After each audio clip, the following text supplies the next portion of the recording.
बिहार की 40 लोकसभा सीट में से एक ऐसी लोकसभा सीट है जहां पर थारू आदिवासी जाति हमेशा से गेम चेंजर की भूमिका निभाती रही है।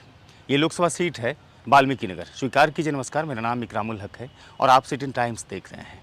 छठे चरण में वाल्मीकि नगर लोकसभा चुनाव होने हैं, लिहाजा इस समय पूरे बिहार में इस सीट की चर्चा खूब हो रही है। पहले हम आपको समझाने की ये कोशिश करते हैं कि 1952 से लेकर 1984 के बीच में किस उम्मीदवार और किस पार्टी के साथ यहाँ पर जीत दर्ज करने में कामयाबी हासिल की थी। दरअसल भोला राउत वो नाम है जो कांग्रेस के एक मजबूत चेहरा के रूप में 1952 से लेकर 1984 के बीच में लगातार जीत दर्ज करते रहे। हालांकि 1977 में यहाँ पर जगन्नाथ प्रसाद महतो ने कांग्रेस के किले में सेंध लगा दी थी। तब हालत इमरजेंसी की थी पूरे देश में और इंदिरा सरकार के खिलाफ बहुत बड़ा गुस्सा था, लिहाजा भोला राउत वो चुनाव हार गए थे। फिर 1984 से भोला राउत ने जीत दर्ज की और 1989 तक वो जीत दर्ज करने में कामयाब हासिल हुए। लिहाजा 7 बार भोला राउत यहाँ से चुनाव जीतने में कामयाब हासिल हुए। फिर दौर बदला और वहाँ पर महेंद्र बैठा ने चुनाव जीत दर्ज करने में लगातार भूमिका अदा करती रहे। 1989 से लेकर 1999 तक में महेंद्र बैठा ने जनता दल और समता पार्टी के साथ साथ जदयू से चुनाव लड़े और वो जीत दर्ज कर लिए। लिहाजा इस समय चुनाव को लेकर के वहाँ पर गहमा गहमी है और बैद्यनाथ प्रसाद महतो ने 2009 में चुनाव 2019 में चुनाव जीता। बैद्यनाथ प्रसाद महतो 2020 में उसकी मौत हो गई। फिर उपचुनाव हुआ वाल्मीकि नगर में, उसके बेटे सुनील मेहता को जदयू ने टिकट दिया और वो उपचुनाव को जीतने में कामयाबी हासिल किए। हालांकि सुनील मेहता की दावेदारी इसलिए ज़्यादा मजबूत हो गई थी चूँकि जदयू हमेशा से अति पिछड़ा और कुशवाहा की बिहार में राजनीति करती है, लिहाजा उस सीट पर ये भी एक बड़ी भूमिका अदा करते हैं, निर्णायक भूमिका अदा करते हैं वोटिंग में।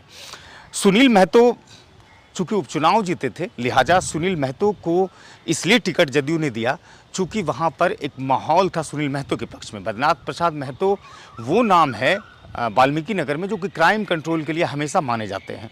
कहते हैं उसके रीजन में क्राइम कंट्रोल बहुत ही अच्छे तरीके से हुआ वाल्मीकि नगर, चूँकि वाल्मीकि नगर का एक विधानसभा सीट है बगहा, और बगहा में क्या स्थिति है ये हम सबसे छुपी हुई नहीं थी।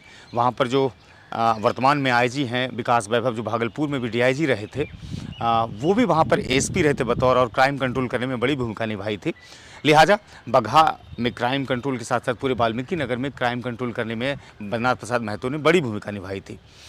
चूँकि थारू जाति की मैं चर्चा कर रहा था, थारू जाति एक ऐसी जनजाति है जो कि हमेशा से कांग्रेस को वोट देती रही है, लेकिन कांग्रेस को वोट तब देना बंद कर दिया थारू जाति ने जब वहाँ पर 2003 में अटल बिहारी वाजपेयी की सरकार ने उसे आरक्षण दे दिया। चूँकि अटल बिहारी वाजपेयी की सरकार 2003 में थी सेंट्रल में, लिहाजा उसे अपनी तरफ खींचने के लिए थारू जाति को वहाँ पर आरक्षण दिया। थारू जाति के अलावा ब्राह्मण की भी बड़ी आबादी है, वहाँ पर मुसलमानों की बड़ी आबादी है।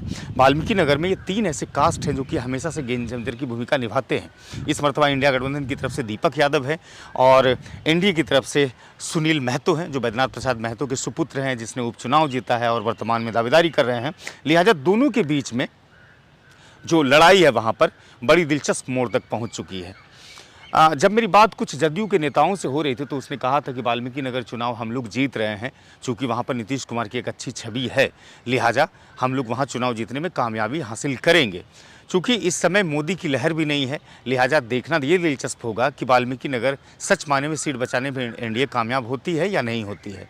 हम आपको बताते हैं कि वाल्मीकि नगर में 6 विधानसभा है और ये 6 विधानसभा है लौरिया, सिकटा, रामनगर, वाल्मीकि नगर, नरकटियागंज और बगहा। ये 6 विधानसभा है और 6 विधानसभा में से 4 ऐसी विधानसभा है जहाँ पर भारतीय जनता पार्टी का कब्जा है। हम 22 तारीख को अपनी उपस्थिति वाल्मीकि नगर में दर्ज करेंगे और वहाँ से आपको सिटी टाइम्स के माध्यम से सीधे रिपोर्ट दिखाते रहेंगे क्या है वाल्मीकि नगर के मुद्दे और किस मुद्दों के साथ वहाँ पर उम्मीदवार जनता के बीच जा रहे हैं और किस तरह का माहौल है। इन सब को लेकर के हम 22 मई से आपके साथ जुड़ेंगे और जुड़ने के बाद फिर आपको ताज़ा अपडेट मिलता रहेगा। दीजिए मुझे इजाज़त, मिलते हैं दूसरे वीडियो में। अलविदा, शुक्रिया।